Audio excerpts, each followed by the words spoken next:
The laughingstock. The mockery begins. The UES Resilience drifted through the Andorian Nebula like a wounded whale among sharks. Every other vessel in the Galactic Alliance fleet gleamed with polished hull plating and pulsed with quantum energy cores. The Resilience looked like it had been assembled in someone's backyard using spare parts from a scrapyard. Captain Elena Rodriguez stood on the bridge, watching the sleek Italian cruisers glide past her viewport. Their crystalline hulls caught the nebula's purple light and threw it back in dancing rainbows. Beautiful, deadly, perfect. Everything the Resilience was not. Another message from Admiral Kethvar, announced Lieutenant Jake Morrison, her communications officer. His voice carried that familiar mix of resignation and barely contained anger that had become the crew's default tone over the past 6 months. "Let me guess," Rodriguez said without turning around. "We're being reassigned to patrol duty while the real ships handle the important work." Morrison nodded grimly. Sector 7 Alpha. Far from the action. Again. Rodriguez finally turned from the viewport. At 42, she still moved with the fluid grace of someone who had spent decades in zero gravity, but her dark eyes held the weight of too many disappointments. The Alliance had given her this ship not as a reward but as a punishment. The Resilience was where careers came to die. The crew of misfits. Chief Engineer Tommy Chen looked up from his console, grease already staining his uniform despite the day being only 3 hours old. "At least in Sector 7 Alpha, I won't have to listen to the Vorthok engineers explaining how their biomechanical fusion drives are superior to our primitive nuclear reactors." Primitive, snorted Weapons Officer Sarah Kim, a Korean woman whose small frame concealed muscles like steel cables. "Our railguns have been putting holes in enemy ships since before the Vorthok learned to split atoms." Rodriguez smiled despite herself. Her crew might be considered the Alliance's rejects, but they were her rejects. Chen had been kicked out of the prestigious Centauri Engineering Corps for unauthorized modifications to military hardware.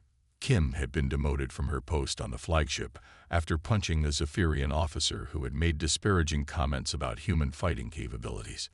Morrison had been transferred from intelligence after questioning orders that would have led to civilian casualties. They were all here because they didn't fit the Alliance's idea of proper military personnel. Too human, too stubborn, too willing to think for themselves. Ancient technology, proven reliability. The Resilience herself was a testament to human stubbornness. Built 50 years ago using Earth's most reliable technologies, she was powered by a massive fusion reactor that could run for decades without maintenance. Her hull was layered composite armor that could absorb tremendous punishment. Her weapons were electromagnetic railguns that fired solid projectiles at significant fractions of light speed. No AI systems, no quantum computers, no biomechanical interfaces. Everything was manual, analog, and built to last. The other species found this approach charmingly primitive. Rodriguez found it reassuring. "Course laid in for Sector 7 Alpha," reported Navigator Lisa Park, the youngest member of the crew at 26. She had volunteered for the Resilience after graduating from the academy, much to her instructor's horror. Transit time 14 hours at maximum sublight. "Take us out, Park," Rodriguez ordered. Nice and easy. The Resilience turned with the ponderous grace of an ocean liner, her massive bulk making the other ships look like racing yachts. The Italian cruisers were already disappearing into hyperspace, their quantum drives allowing near instantaneous travel across vast distances. The Resilience would lumber along at sublight speeds, arriving at her patrol sector long after the real war had moved on. First contact with horror. Sector 7 Alpha was supposed to be empty space. According to Alliance intelligence, the Void Hunters hadn't penetrated this far into Alliance territory.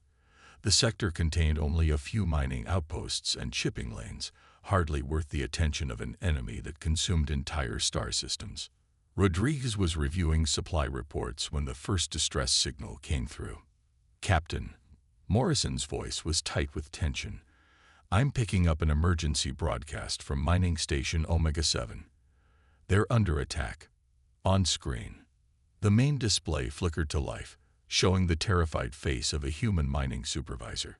Behind him, emergency lights bathed everything in hellish red. "This is Supervisor Martinez at Omega 7. We are under attack by unknown vessels. They're not responding to hails. They're not taking prisoners. They're draining our power cores. The station is going dark. Please, if anyone receives this." The transmission cut to static. Rodriguez felt ice form in her stomach. "Park, how far to Omega 7? 6 hours at maximum acceleration, Captain." "Chen, can you give me more speed?" The engineer's fingers danced over his controls. "I can give you 120% for 4 hours, but we'll be running hot.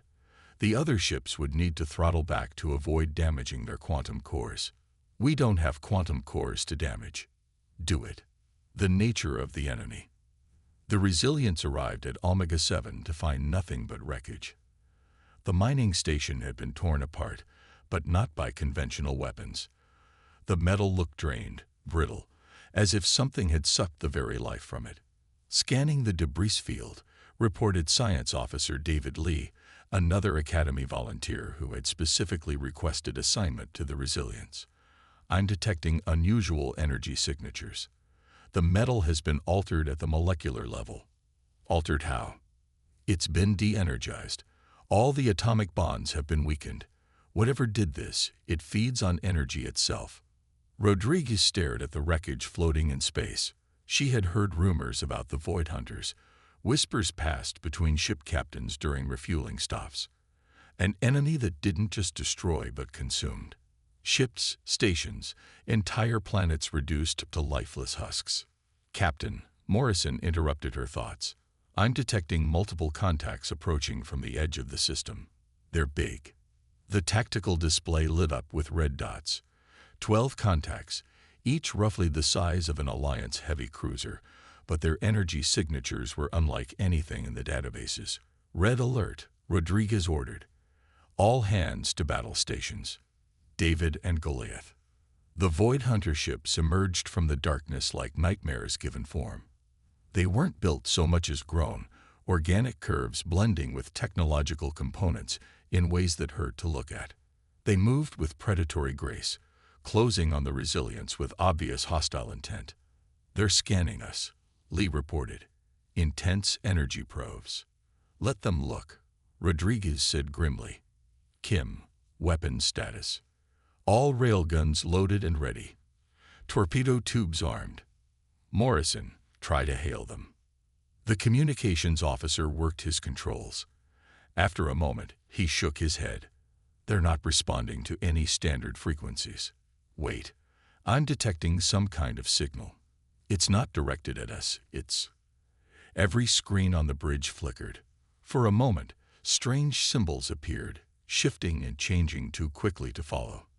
Then the screens returned to normal. "What was that?" Rodriguez demanded. "Some kind of viral code," Lee said, his face pale. "It tried to infiltrate our systems, but our firewalls held. Captain, if we had quantum computers or AI systems, that signal would have compromised us completely." Rodriguez felt a cold smile spread across her face. "You mean our primitive technology just saved us?" "That's exactly what I mean." The first strike. The Void Hunters opened fire without warning. Streams of energy that looked like liquid darkness reached out toward the Resilience. Where they touched the hull, armor plating began to deteriorate, the metal turning gray and brittle. "Evasive maneuvers," Rodriguez ordered.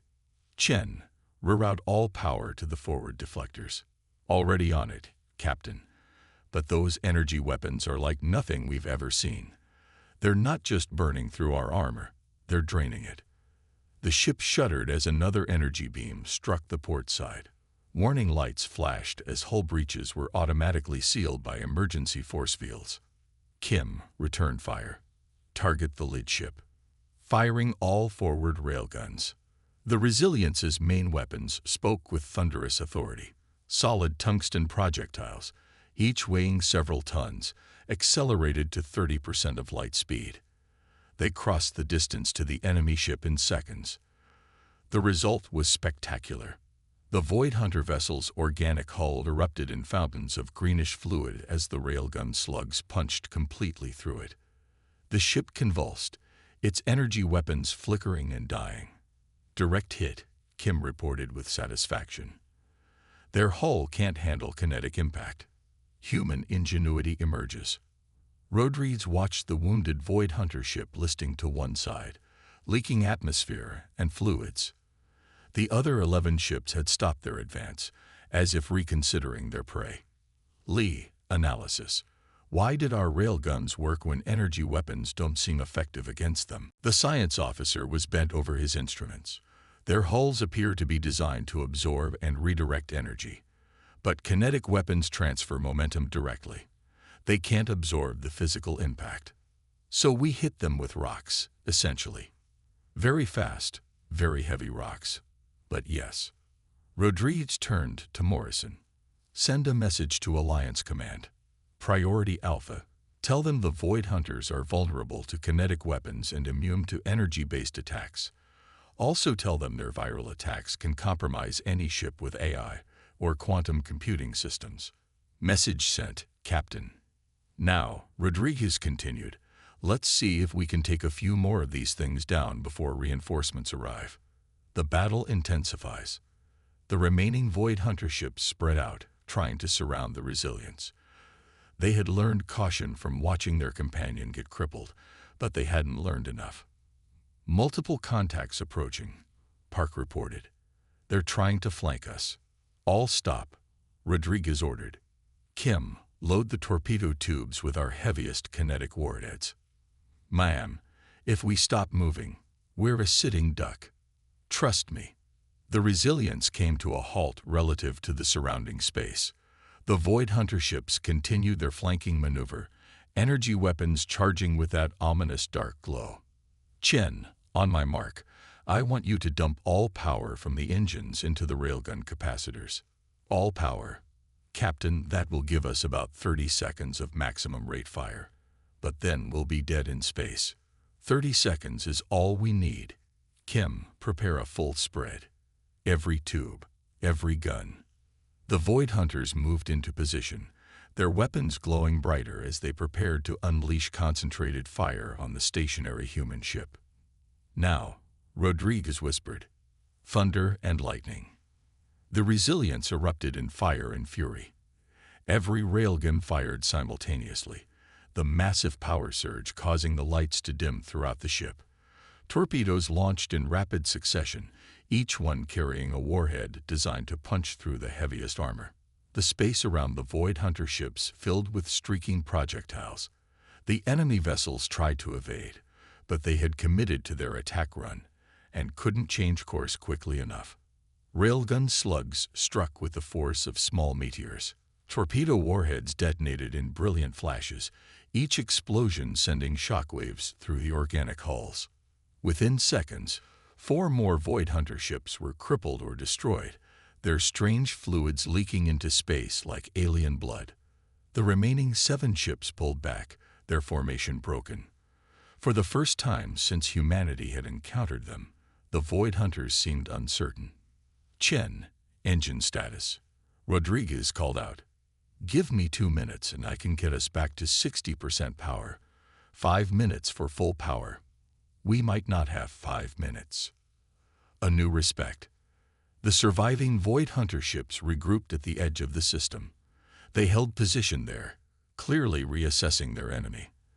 The human ship that had looked so primitive and vulnerable had just destroyed nearly half their force using weapons that shouldn't have been effective.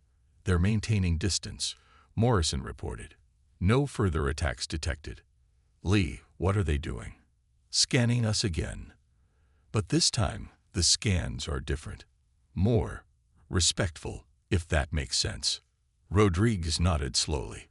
The Void Hunters were predators, but they were intelligent predators. They had learned that the slow, ugly human ship was far more dangerous than it appeared. "Captain," Park said quietly, "I'm detecting hyperspace signatures. Multiple contacts approaching." The main screen lit up with new contacts. Alliance ships responding to Rodriguez's priority message. Sleek Italian cruisers, powerful Vorthak dreadnoughts, fast Altarian destroyers. The cavalry had arrived. But as the Alliance fleet dropped out of hyperspace, something went wrong. The ships began broadcasting strange signals, their quantum computers and AI systems flickering with the same alien symbols that had appeared on the Resilience's screens earlier. The trap revealed. Morrison, what's happening to the fleet? The communications officer's face was white with horror. Captain, the Void Hunters have compromised their systems. The viral attack we resisted earlier, it's spreading through the entire fleet. On the tactical display, Rodriguez watched in growing dismay as Alliance ships began firing on each other. The Void Hunters hadn't just been testing the Resilience's defenses, they had been waiting for reinforcements to arrive. Now they had an entire fleet of advanced warships under their control. Rodriguez looked around her bridge. Her crew of misfits, on their laughingstock of a ship, were the only thing standing between the Void Hunters and complete victory. Well, she said quietly, I guess it's up to us. When giants fall, the fleet turns. Captain Elena Rodriguez watched in horror as the pride of the Galactic Alliance turned against itself. The sleek Italian cruiser Starfire opened fire on its own escort frigates, its quantum-powered plasma cannons reducing them to glowing debris in seconds. The massive Vorthak dreadnought Thunder of Worlds rammed into a cluster of smaller vessels, its biomechanical hull crushing them like insects. Status report, Rodriguez demanded, her voice cutting through the chaos on the bridge. 18 Alliance ships compromised and counting, Morrison reported, his hands shaking as he monitored the communications channels. Their AI systems have been completely overridden. They're broadcasting Void Hunter control signals on all frequencies. Chief Engineer Chen looked up from his console, sweat beading on his forehead. Captain, whatever those signals are, they're trying to break through our firewalls too. Our old-fashioned systems are holding, but barely. Rodriguez felt the weight of impossible responsibility settling on her shoulders. The Resilience was now the only free ship in a fleet of 43 vessels. Everything else belonged to the enemy. Alone against the storm. Science Officer Lee's voice was tight with controlled panic.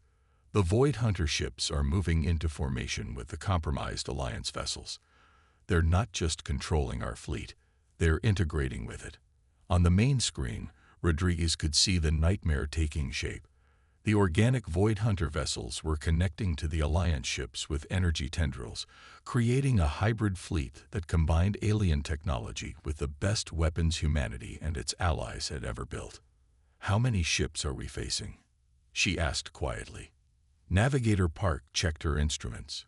7 Void Hunter vessels and 36 compromised Alliance ships.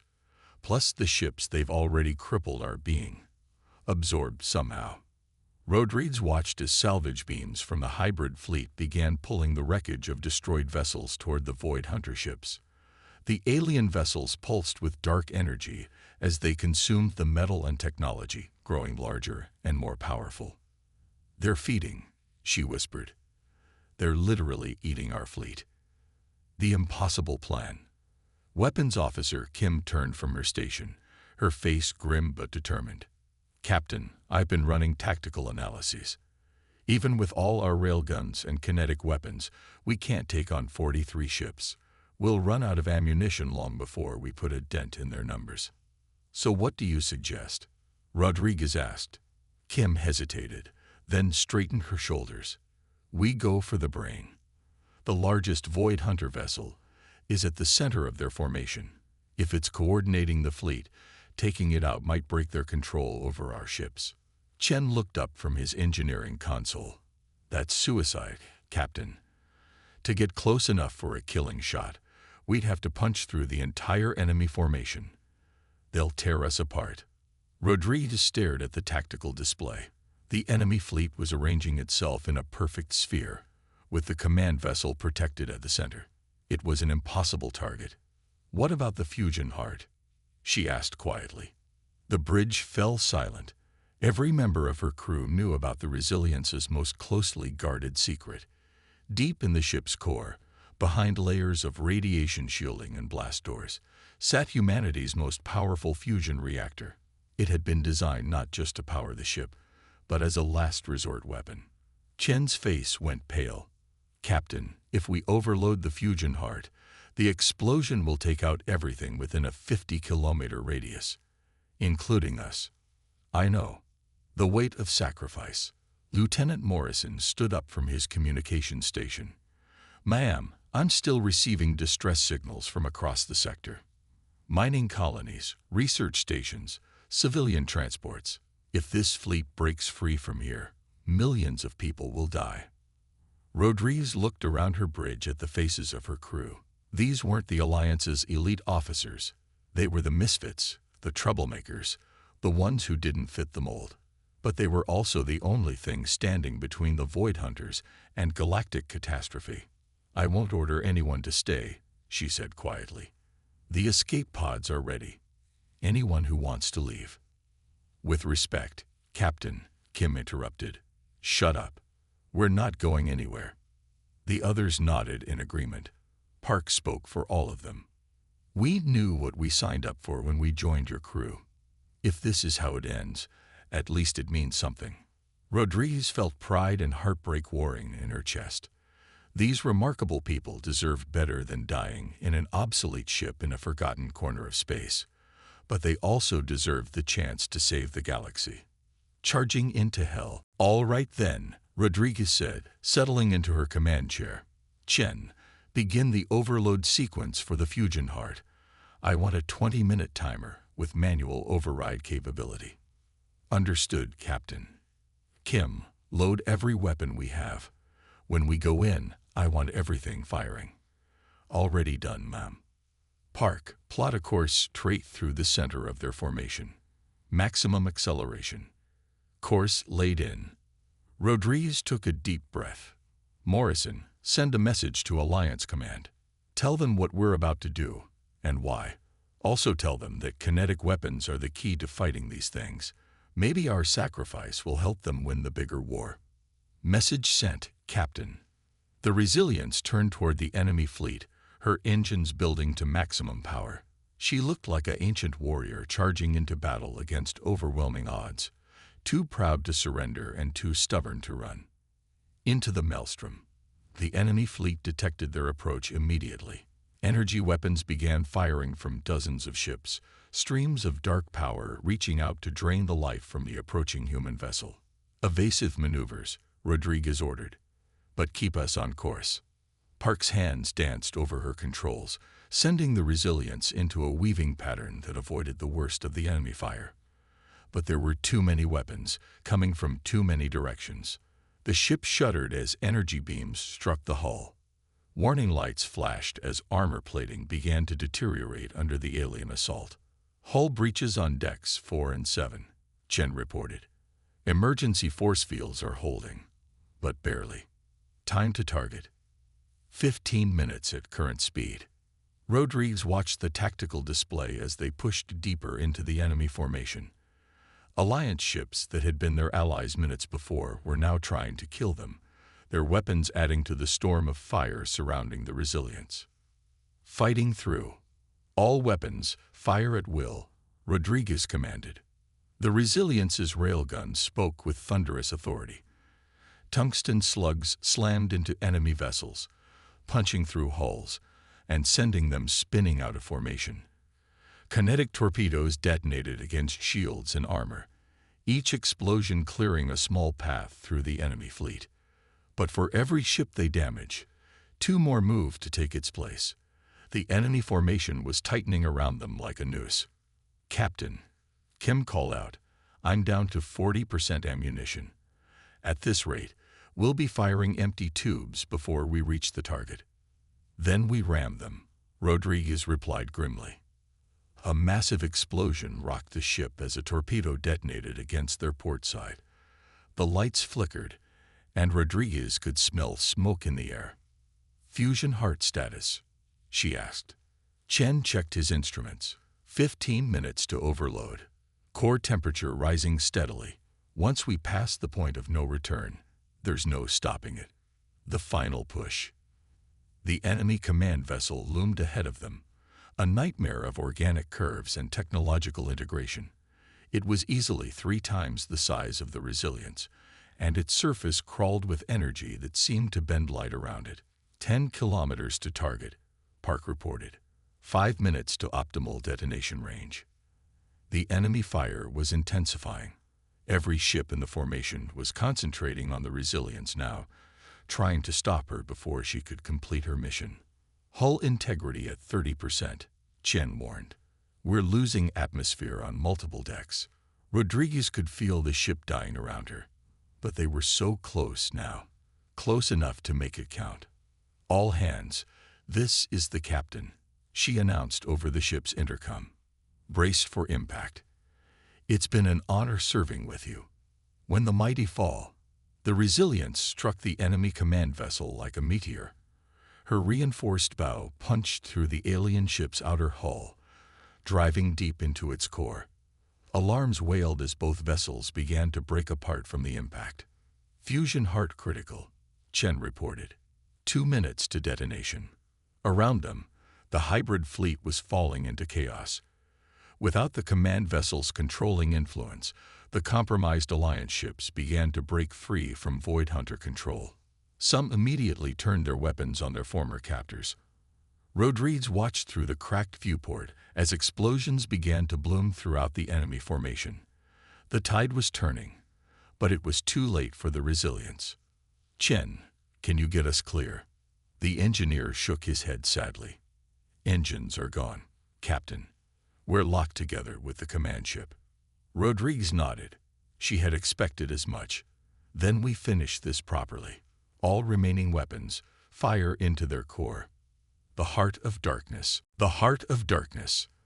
The Resilience's final salvo tore through the command vessel's interior, each railgun slug and torpedo adding to the destruction.